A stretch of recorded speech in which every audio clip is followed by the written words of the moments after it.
અમદાવાદમાં જૈન સંઘ દ્વારા યાત્રાનું આયોજન કરવામાં આવ્યું। ભગવાન મહાવીર સ્વામીની જન્મ જયંતિની ઉજવણી કરવામાં આવી।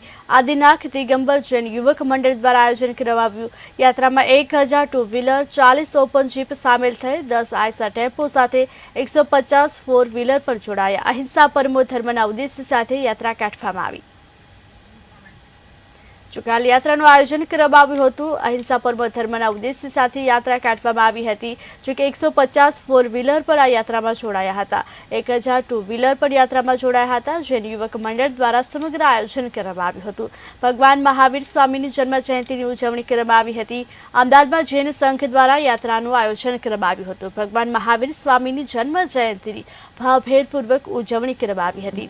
આદિનાથ દિગંબર જૈન યુવક મંડળ દ્વારા આયોજન કરવામાં આવ્યું। યાત્રામાં 1000 ટુ વ્હીલર જોડાયા, 40 ઓપન જીપ સામેલ થઈ હતી, 10 આઈસર ટેમ્પો બસ જોડાયા, 150 ફોર વ્હીલર જોડાયા। અહિંસા પરમો ધર્મના ઉદ્દેશ્ય સાથે જોકે યાત્રાનું આયોજન કરવામાં આવ્યું હતું।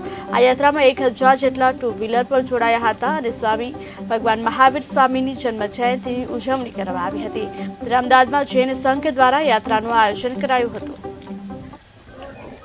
આજે અમે જે મહાવીર જયંતિ મહોત્સવ ભગવાન મહાવીર 26મો ભાવિક જન્મ કલ્યાણક મહોત્સવ જે મનાઈ રહ્યા છે, એનું એક જ હેતુ છે જૈન ધર્મની પ્રભાવના પ્રચાર પ્રસાર અને જૈન ધર્મના પ્રમાણેથી જે દુનિયા જે ચાલી રહી છે, બરાબર છે, અહિંસા, શાંતિથી કોઈ પણ સવાલ પ્રોબ્લેમનો હલ થાય, એનો જ એક હલ જે જૈનિઝમ, જૈન ધર્મ જે શાંતિનો પ્રતીક છે અને અહિંસાનો પ્રતીક છે, એના હિસાબથી અમે મહાવીર ભગવાનનું જન્મ જયંતિ મનાઈ રહ્યા છીએ। 23મો જન્મ કલ્યાણક મહામહોત્સવ સવારે હાટકેશ્વર જૈન મંદિર અમદાવાદથી શરૂઆત કરીને અહિંસા યાત્રાનું આયોજન રાખવામાં આવેલ હતું।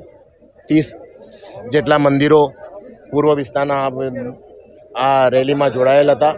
5000 શ્રદ્ધાળુઓ સાથે આ રેલી હાટકેશ્વર મંદિરથી પ્રસ્થાન થઈ અનેક મંદિર થઈને 22 કિલોમીટરની અહિંસા યાત્રા પૂર્ણ કરી। 12 સાંસ્કૃતિક ઝાંખીઓ પણ એમાં સામેલ હતી। જૈન દર્શનની આજે ભાવના ધર્મ